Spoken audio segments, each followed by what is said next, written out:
My name is Meera Sodha and I'm the author of this cookbook, East. Now the story of this book started a couple of years ago when I received a call from an editor at The Guardian and she asked me whether I'd be interested in writing a column called The New Vegan. Now there was a couple of problems with this in that I wasn't vegan and I'd also just had a baby. And so I probably should have turned it down. But I decided to say yes, and that's because at the time there were huge numbers of people who were looking to reduce the amount of meat and dairy they were eating and increase the amount of vegetables. And I'd just written this book, Fresh India, and I could see how easy it was to eat many more vegetables if you turn to India for inspiration, because there are dosas and dals and incredible vegetable curries, none of which make you feel like you're missing out in eating meat at all. And so I suspected that if I looked east towards Vietnam, Thailand, Malaysia, Indonesia, Japan, China, that I'd find much more inspiration for the home cook.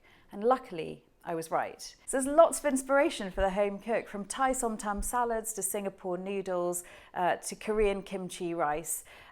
Some of the recipes have been taken from my Guardian column, but there are plenty more new recipes, brand new for this book. So we're here in my kitchen and this is my cookbook shelf. And as you can see, I'm an avid hoarder of cookbooks, but I just wanted to talk to you about 3 books that have really shaped me as a cook and a writer.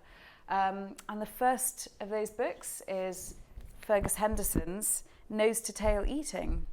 Now, this is the book that really taught me how the importance of keeping things simple and fun. And the second thing is, he is such an incredible writer.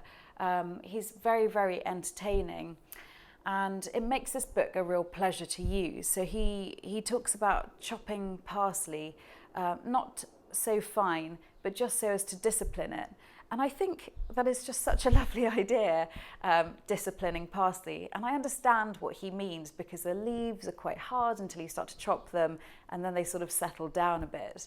And you know when you get to that point. And I think, incidentally, he was one of the first people to start talking about food waste, because, well, especially when it comes to animals, where he said, well, if you knock a whole beast on the head, then it's only polite to eat the whole thing.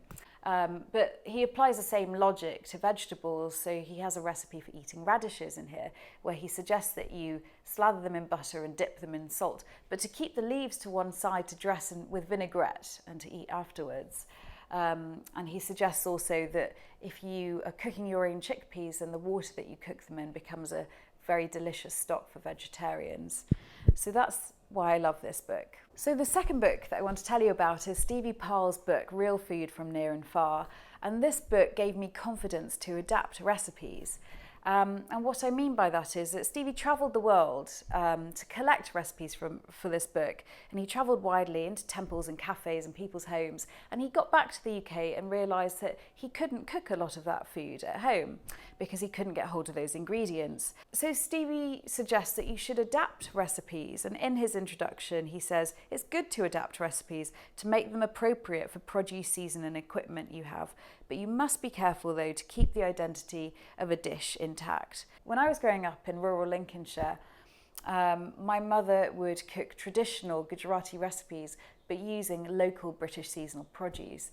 So she would cook curries with courgettes that had come from a neighbour's allotment, or leeks from a field nearby.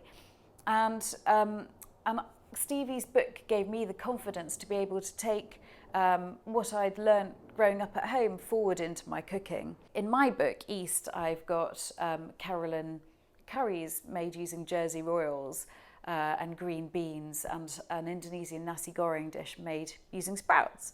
So that's what I took away from this book. So the third book that I want to tell you about is this one, and it is A Taste of the Far East by Madhur Jaffrey. And this is one of my favourite books. So this book accompanied Madhur's TV series in the 1990s, and she travels through Vietnam, Korea, Japan, Malaysia, Hong Kong and the Philippines. And I learned quite a lot from this book.